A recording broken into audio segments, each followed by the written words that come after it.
राम राम जी। आप सभी के सामने शिव पुराण का अध्याय 67 सुनाने जा रही हूँ। अध्याय का नाम है उमा देवी का दिव्य रूप से देवताओं को दर्शन देना। देवताओं को का उनसे अपना अभिप्राय निवेदन करना और देवी का अवतार लेने की बात स्वीकार करके देवताओं को आश्वासन देना। ब्रह्मा जी कहते हैं, नारद देवताओं के इस प्रकार स्तुति करने पर दुर्गा पीड़ा का नाश करने वाली जगत जननी देवी दुर्गा उनके सामने प्रकट हुई। वह परम अद्भुत दिव्य रत्नमय रथ पर बैठी हुई थी। उस श्रेष्ठ रत्न में घुंघरू लगे हुए थे और मुलायम बिस्तर बिछे थे।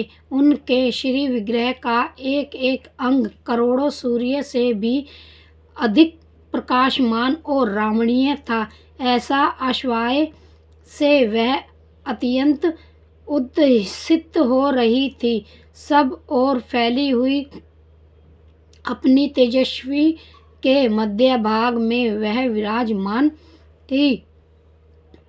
उनका रूप बहुत ही सुंदर था और उनकी छवि की कहीं तुलना नहीं थी। सदाशिव के साथ विलास करने वाली उन महामाया की किसी के साथ समानता नहीं थी। शिवलोक में निवास करने वाली वह देवी त्रिवेदी चिन्मय गुणों से युक्त थी। प्रकट गुणों का अभाव होने से उन्हें निर्गुण कहा जाता है।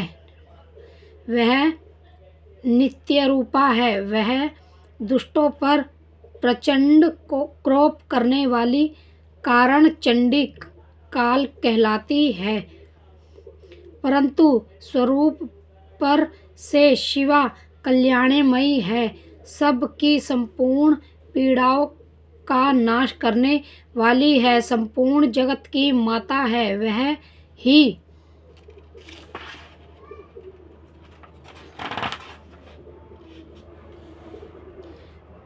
प्रायः काल में महानिद्रा होकर सबको अपने अंग में सुला लेती है तथा वह समस्त सर्जनों भक्तों का संसार संहार से उद्धार कर देती है। शिवा देवी की तेजस्वी राशि के प्रभाव से देवता उन्हें अच्छी तरह देख न सके। तब उनके दर्शन की अभिलाषा से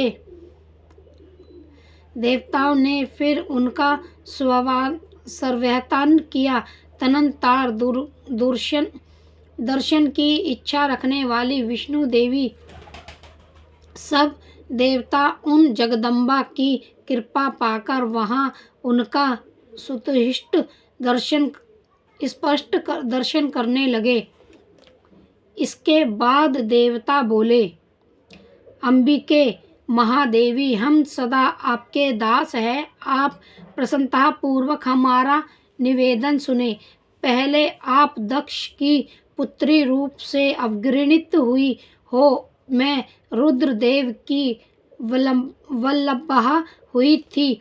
उस समय आपने ब्रह्मा जी के साथ दूसरे देवताओं के महादुख का निवारण किया था। तदनंतर पिता से अनादर पाकर आपने ही हुई प्रतिज्ञा के अनुसार आपने शरीर को त्याग दिया और सर्वधाम में पधार गई। इससे भगवान हर को भी बड़ा दुख हुआ।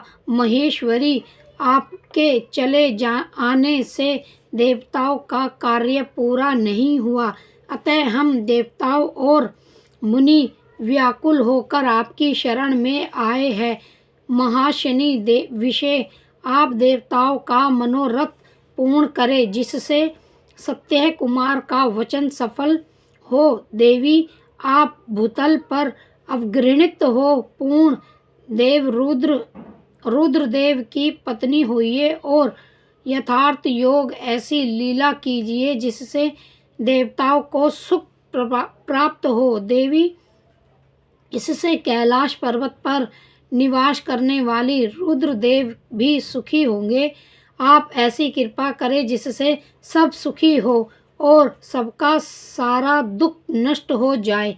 ब्रह्मा जी कहते हैं, नारद ऐसा कहकर विष्णु आदि सब देवता प्रेम से मगन हो गए और भक्त से विमन होकर चुपचाप खड़े रहे। देवताओं की यह स्तुति सुनकर शिवा देवी को भी बड़ी प्रसन्नता हुई। उसके हेतु विचार करके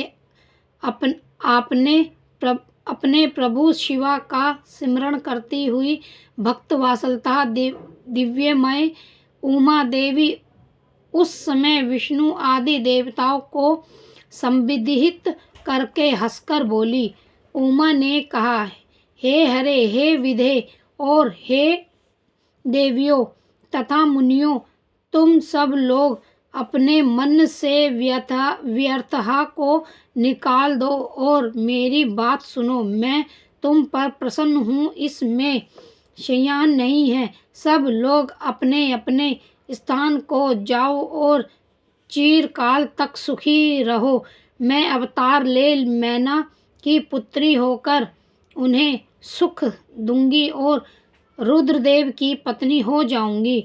यह मेरा अत्यंत गुप्त मत है। भगवान शिवा की लीला अद्भुत है। वह ज्ञानियों को भी मोह में डालने वाली है। देवता उस यज्ञ में जाकर पिता के द्वारा अपने सर्वमय का अनादर, अपने स्वामी का अनादर देख जब मैंने दक्ष जनित शरीर को त्याग दिया है, तभी से मैं मेरे स्वामी कालीन रुद्रदेव का तत्काल दिगंबर हो गए। वह मेरी ही चिंता में डूबे रहते हैं। उनके मन में यह विचार उठता रहता है कि धर्म को जानने वाली सती मेरा शोक देखकर पिता के यज्ञ में गई और वहाँ मेरे अनादर देख मुझ पे प्रेम होने के कारण उसने अपना शरीर त्याग दिया। यही सोचकर वह घर बार छोड़ अलौकिक वेश धारण करके योगी हो गए। मेरा स्वरूप भूता सती के वियोग को मैं महेश्वर सहन न कर सके।